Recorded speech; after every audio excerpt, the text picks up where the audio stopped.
వైఎస్ఆర్ ఆరోగ్యశ్రీ పథకం పేదల పాలిట సంజీవని అని అనంతపురం ఎమ్మెల్యే అనంత వెంకటరామిరెడ్డి తెలిపారు.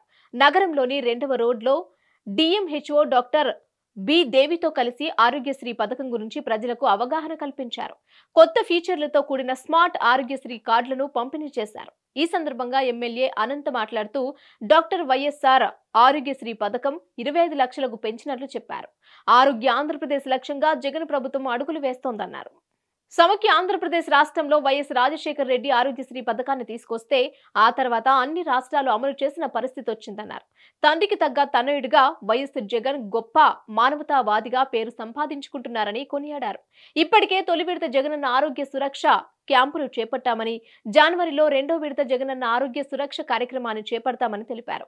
స్మార్ట్ ఆరోగ్యశ్రీ కార్డుల వల్ల ఎన్నో ప్రయోజనాలున్నాయని, వీటిని వైద్య సిబ్బంది, వాలంటీర్లు ప్రతి ఒక్కరికి తెలియచేయాలని సూచించారు.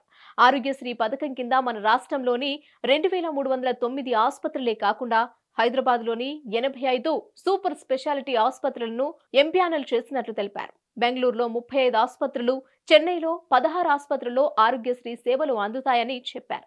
ఈ సేవలను ప్రజలు సద్వినియోగం చేసుకోవాలని వెంకటరామిరెడ్డి తెలిపారు. 2004లో డాక్టర్ రాజశేఖర రెడ్డి గారు ముఖ్యమంత్రి అయిన తర్వాతనే ఈ రాష్ట్రంలోనే సమైక్య ఆంధ్ర రాష్ట్రంలోనే ఈ పథకాన్ని కూడా ప్రవేశపెట్టడం జరిగింది. ఆ తర్వాత అన్ని రాష్ట్రాలు కూడా ప్రవేశించడం జరిగింది.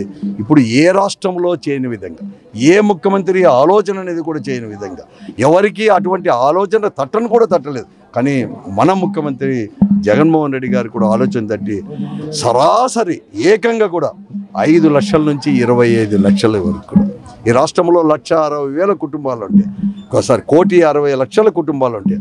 1,48,00,000 కుటుంబాలకి ఈరోజు ఇవ్వడం కూడా. అలాగే దాదాపుగా కూడా 5 కోట్లు ఉన్నాయి జనాభాలో.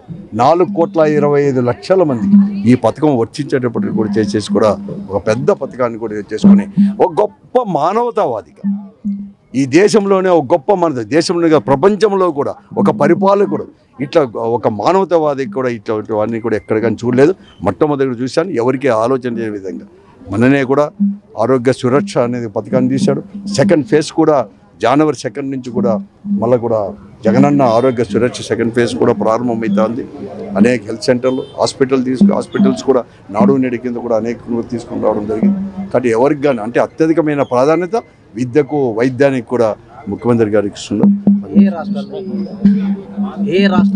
మన ఈ ఆరోగ్యశ్రీ పథకం కూడా దాదాపుగా 2,700, 2,800 హాస్పిటల్ ఉంటే ఇతర రాష్ట్రాలు కూడా మన దగ్గరే 2,300 పైన హాస్పిటల్ ఉంటే ఇతర రాష్ట్రాల్లో కూడా హైదరాబాద్లో కానీ, చెన్నైలో కానీ, బెంగళూరులో ఇవన్నీ కూడా ఇతర రాష్ట్రాల్లో కూడా అంటే హైదరాబాద్లో 78 హాస్పిటల్లోను, అలాగే 35 హాస్పిటల్ బెంగళూరులోను ఇవన్నీ కూడా తీసుకుని రావడం. 3 రాష్ట్రాల్లో కూడా ఇవన్నీ కూడా తీసుకుంటారు. అంటే 4 రాష్ట్రాల్లో మన రాష్ట్రంతో పాటు తెలంగాణ రాష్ట్రంలోను, అలాగే తమిళనాడు రాష్ట్రంలోను, కర్ణాటక రాష్ట్రంలో కూడా ఇవన్నీ చేసుకోవడానికి కూడా అవకాశం కూడా అయిపోయింది. అందరూ కూడా ప్రజలు ఉపయోగించుకోవాలని చెప్పేసి నేను కోరుతాను.